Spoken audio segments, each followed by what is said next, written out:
Good morning students. आज हम करेंगे एक्सरसाइज 7.3। उससे पहले मैं बताऊंगी आपको इसके फॉर्मूलाज, जो भी सूत्र इसमें यूज़ होंगे। इसमें हम निकालेंगे त्रिभुज का क्षेत्रफल।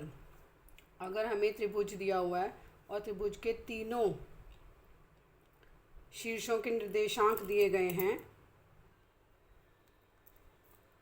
तो हमारे त्रिभुज के क्षेत्रफल का फॉर्मूला रहेगा 1/2 x1 ब्रैकेट में y2 minus y3 bracket close plus x2 bracket y3 minus y1 bracket close plus x3 bracket y1 minus y2 bracket close second bracket close.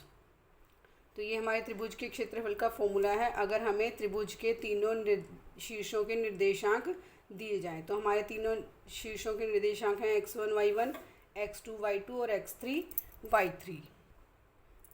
तो इस फॉर्मूले को हम अपने क्वेश्चंस में यूज़ करेंगे। उसके बाद मेन पॉइंट्स मैंने लिखे हैं। मेन पॉइंट्स क्या हैं?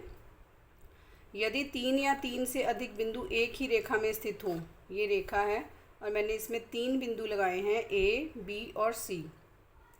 यदि 3 या 3 से अधिक बिंदु एक ही रेखा में स्थित होते हैं तो उनको हम संरेखीय कहते हैं। ये तीनों बिंदु कौन से बिंदु होंगे? संरेखीय बिंदु कहलाएंगे। सेकंड पॉइंट है हमारा, यदि 3 बिंदु संरेख हैं, जैसे मैंने ये बताया है कि ये 3 बिंदु अगर संरेख होंगे तो हमारा जो त्रिभुज का क्षेत्रफल होगा वो किसके इक्वल होगा? 0 के इक्वल आना चाहिए। अगर हमारा त्रिभुज का क्षेत्रफल 0 के इक्वल आता है, इसका मतलब वो तीनों बिंदु जो हाँ एक ही लाइन में हैं, वो तीनों बिंदु ऐसे त्रिभुज की शेप में नहीं हैं। तो वो 3 बिंदु तब समरेख होंगे जब हमारा त्रिभुज का क्षेत्रफल किसके इक्वल आएगा? 0 के इक्वल। या हम ये भी कह सकते हैं कि ये जो हमारा फॉर्मूला है त्रिभुज के क्षेत्रफल का 1/2 x1 y2 minus y3 plus x2 bracket में y3 minus y1 plus x3 bracket में y1 माइनस y2 जो है ये किसके इक्वल आएगा? 0 के। तो अगर हमें 3 बिंदु संरेख दिए जाएं तो हम त्रिभुज के क्षेत्रफल को 0 के इक्वल रखेंगे। उसके बाद नेक्स्ट पॉइंट है हमारे पास, यदि त्रिभुज के शीर्ष हमें जो दिए हैं x1 y1 x2 y2 और x3 y3, अगर ये दिए जाएं और ये कहा जाए कि हमें त्रिभुज का केंद्रक निकालना है, जो इसका केंद्रक होगा वो इसके बिल्कुल सेंटर में होगा, केंद्र में। तो जब हमें इसके केंद्र के शीर्ष निकालने हैं, यहाँ पर हमें वैल्यूज़ निकालनी हैं, तो उसका जो फॉर्मूला रहेगा वो क्या होगा? x1 plus x2 plus x3 upon 3 y1 plus y2 plus y3 upon 3। तो केंद्रक के त्रिभुज के केंद्रक के निर्देशांक निकालने के लिए हमारा फॉर्मूला है x1 plus x2 plus x3 upon 3 और y1 plus y2 plus y3 upon 3। यहाँ से हमारे जो हमारा त्रिभुज का केंद्रक है, ये इसके जो हैं x और y की वैल्यू निकलेगी। उसके बाद फोर्थ पॉइंट है हमारा कि यदि हमें चतुर्भुज का क्षेत्रफल निकालना हो, चतुर्भुज का क्षेत्रफल निकालने के लिए हम क्या करेंगे? त्रिभुज के एक विकर्ण द्वारा उसे चतुर्भुज का एक विकर्ण ले लेंगे। चतुर्भुज का एक विकर्ण ले लिया हमने, जैसे ये AC है। चतुर्भुज के एक विकर्ण द्वारा उसे 2 त्रिभुजों में विभाजित करेंगे। तो जब हमने A को C से मिला दिया तो AC क्या है? इसका विकर्ण है।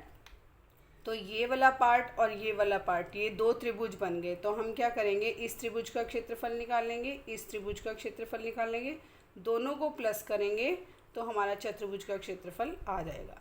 तो त्रिभुज ABC का क्षेत्रफल प्लस त्रिभुज ACD का क्षेत्रफल इज इक्वल टू चतुर्भुज ABCD का क्षेत्रफल। ये हमारे मेन पॉइंट्स हैं। अब हम करेंगे एक्सरसाइज 7.3 स्टार्ट।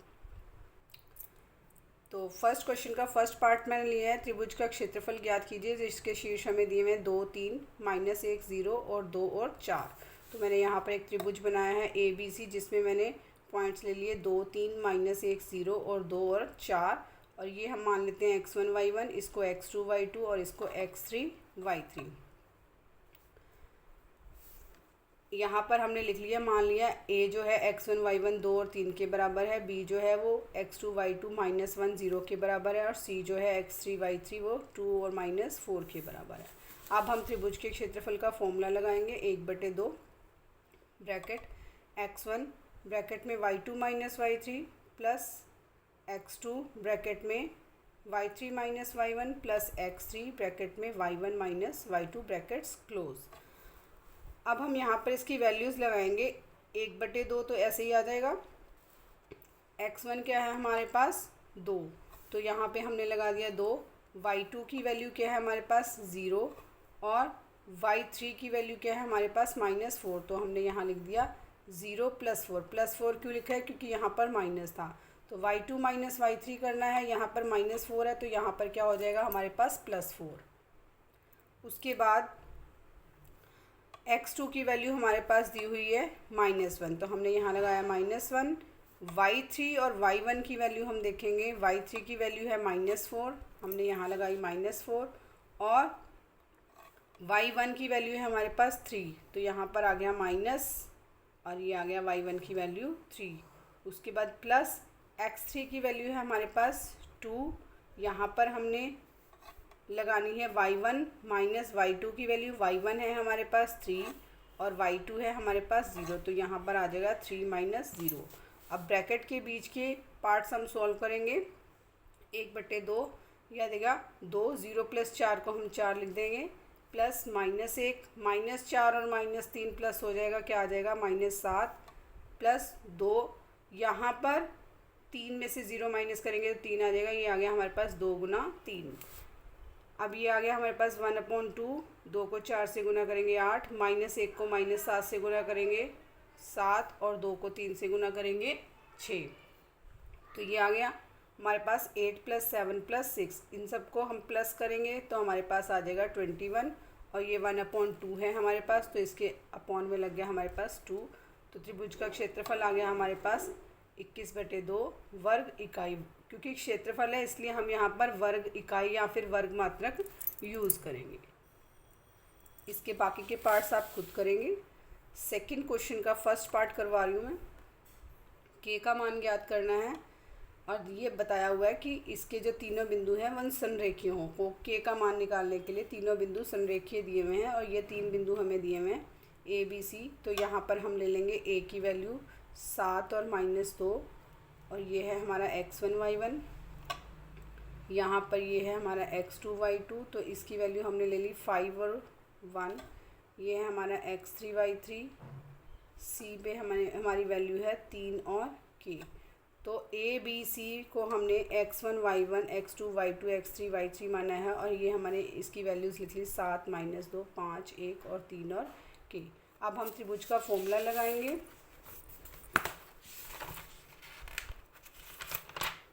क्योंकि त्रिभुज के जो बिंदु हैं इन्होंने यहाँ पर ये दे दिया कि बिंदु हमारे संरेखीय हैं, यानी कि एक ही रेखा में हैं, तो ये तीनों बिंदु एक ही रेखा में होंगे, तो हमारा जो त्रिभुज का क्षेत्रफल होगा वो किसके इक्वल आ जाएगा 0 के।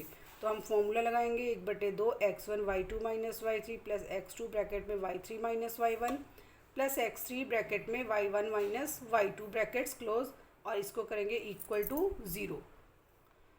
अब ये जो हमारा 1/2 है इस साइड जाकर 0 हो गया, तो ये हमारा फॉर्मूला जो है 0 के इक्वल आ गया। अब यहाँ पर हम सारी वैल्यूज़ लगाएंगे x1 y2 y3 x1 x2 x3 y1 y2 y3 सब की वैल्यूज़ लगाएंगे। इसको सॉल्व करेंगे। सॉल्व करने के बाद यहाँ पर हमारी जो k की वैल्यू आएगी वो क्या आ जाएगी 4, तो यहाँ से हमारी k की वैल्यू आ जाएगी 4। तो इसी तरह से आपने इसके बाकी के पार्ट्स भी निकालने हैं। नेक्स्ट क्वेश्चन है हमारा क्वेश्चन नंबर 3। हमें शीर्ष दिए हुए त्रिभुज के 0 -1 2 1 और 0 3 इस त्रिभुज की भुजाओं के हमने मध्य बिंदु से बनने वाले त्रिभुज का क्षेत्रफल ज्ञात करना है, और फिर जो इस त्रिभुज का क्षेत्रफल है उसको दिए हुए त्रिभुज के क्षेत्रफल के साथ हमने अनुपात उसका निकालना है। यानी कि ये हमारा त्रिभुज है ABC, हमें क्या करना है इसके मध्य बिंदु निकालने हैं, DEF निकालने हैं, और उसके बाद ये जो छोटा त्रिभुज बन रहा है इसका क्षेत्रफल निकालना है, बड़े त्रिभुज का क्षेत्रफल निकालना है, और इन दोनों त्रिभुजों के क्षेत्रफल का अनुपात निकालना है। तो हमने मान लिया A जो है वो x1 y1 0 और -1 के बराबर है, B x2 y2 2 और 1 के बराबर है, C जो हमारा है 0 3 वो x3 y3 के बराबर है। तो अब हम क्या करेंगे, यहाँ पर BC का मध्य बिंदु हमने D लिया है, AC का मध्य बिंदु E लिया है और AB का मध्य बिंदु F लिया है। तो हम इनके निर्देशांक निकालेंगे। मध्य बिंदु के निर्देशांक निकालने के लिए आपको पता है हम क्या करते हैं, x1 + x2 / 2। तो D के निर्देशांक निकालने के लिए 2 + 0/2, तो 2 + 0/2 किया, उसके बाद 1 + 3/2, 1 + 3/2। तो यहाँ से सॉल्व करके हमारे D के जो निर्देशांक आएंगे वो आ जाएंगे 1 और 2। ऐसे ही हम E के निर्देशांक निकाल लेंगे। ये मध्य बिंदु है 0 + 0/2, 3 - 1/2। तो यहाँ पर हमने E के निर्देशांक निकाले 0 और 1। ऐसे ही हम F के निकालेंगे। F के निर्देशांक आ गए हमारे पास 1 और 0। अब हम बड़े त्रिभुज और छोटे त्रिभुज दोनों के क्षेत्रफल निकालेंगे। तो त्रिभुज ABC का क्षेत्रफल निकालेंगे। उसमें जो हमें x1 y1 x2 y2 x3 y3 दिए हैं उसकी वैल्यूज़ लेने के बाद हम उसकी वैल्यूज़ इस फॉर्मूले में पुट करेंगे और त्रिभुज ABC का क्षेत्रफल निकालेंगे। त्रिभुज ABC का क्षेत्रफल हमारे पास यहाँ पर सॉल्व करने पर आया है 4 वर्ग इकाई।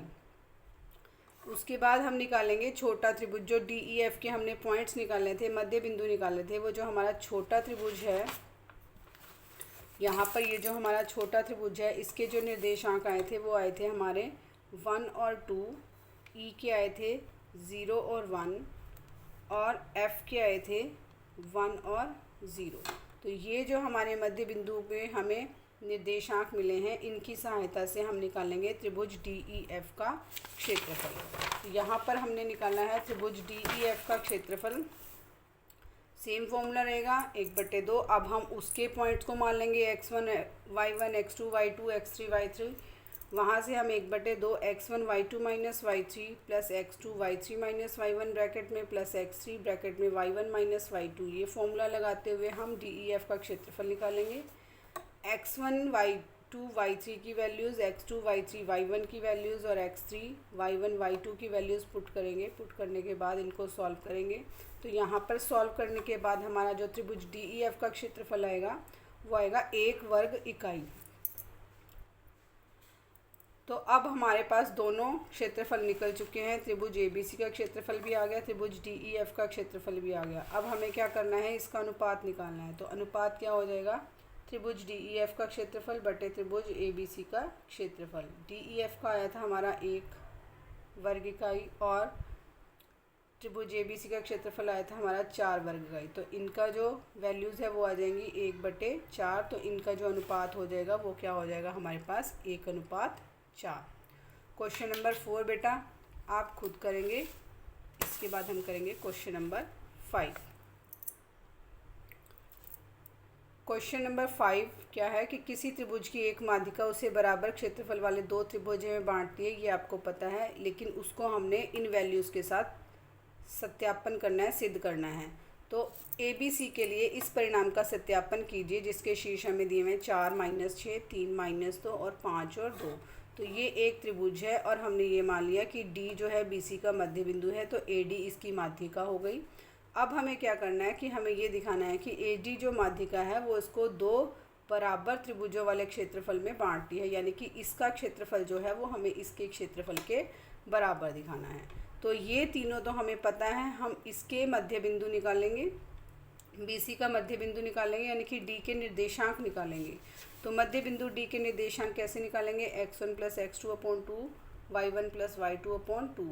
तो यहाँ मैंने किया 3 + 5/2 -2 + 2/2। यहाँ आ गया मेरे पास 8/2, यानी कि कट करके आ गया मेरे पास 4 और ये -2 + 2 क्या हो जाएगा 0 0/2, यानी कि 0। तो हमारे मध्य बिंदु के निर्देशांक आ जाएंगे 4 और 0, यानी कि D के पॉइंट्स आ गए हमारे पास 4 और 0। अब हमें क्या करना है, इस त्रिभुज का क्षेत्रफल निकालना है, इसका निकालना है, क्योंकि हमें ये तीनों शीर्ष मिल चुके हैं दोनों त्रिभुजों के।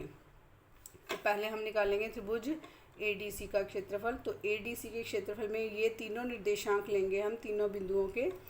तो यहाँ पर मैंने सूत्र हम वही लगाएंगे 1/2 x1 y2 - y3 plus x2 bracket में y3 + y1 plus x3 bracket में y1 - y2 ब्रैकेट्स क्लोज। तो त्रिभुज ADC का क्षेत्रफल निकालेंगे। इसी फॉर्मूले में हम ये वैल्यूज़ पुट करेंगे। वैल्यूज़ पुट करने के बाद हमारा जो आंसर आया है वो क्या आया है, यहाँ पर देखिए 1/2 -38 प्लस 32 था, तो यहाँ पर आया मेरे पास -6।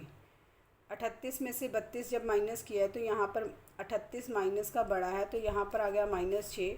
तो जब हम कट करेंगे तो मेरा आंसर आया है -3, लेकिन बाद में मैंने उसको लिख दिया 3 वर्ग इकाई। माइनस मैंने हटा दिया, क्यों हटा दिया, क्योंकि क्षेत्रफल जो होता है वो घनात्मक होता है, प्लस में होता है, वो कभी माइनस में नहीं होता, इसलिए हमने इसकी वैल्यू ली है प्लस में। उसके बाद हम निकालेंगे त्रिभुज ABD का क्षेत्रफल, यानी कि दूसरे त्रिभुज का क्षेत्रफल निकालेंगे। सेम फॉर्मूला लगेगा हमारा। वैल्यूज़ पुट करने के बाद यहाँ पर भी हमारे पास -6 आया था, 2 को -6 से कट करेंगे, ये वैल्यू भी हमारी -3 आई है, इसको भी मैंने माइनस हटा दिया, 3 वर्ग इकाई लिखा है, क्योंकि जो क्षेत्रफल हमने रीज़न यहाँ पे यही लिखा है, क्योंकि क्षेत्रफल जो होता है वो घनात्मक होता है। तो अगर हम देखें तो हमारा ADC का क्षेत्रफल और ABD का क्षेत्रफल जो है वो दोनों 3 वर्ग इकाई के बराबर आए हैं।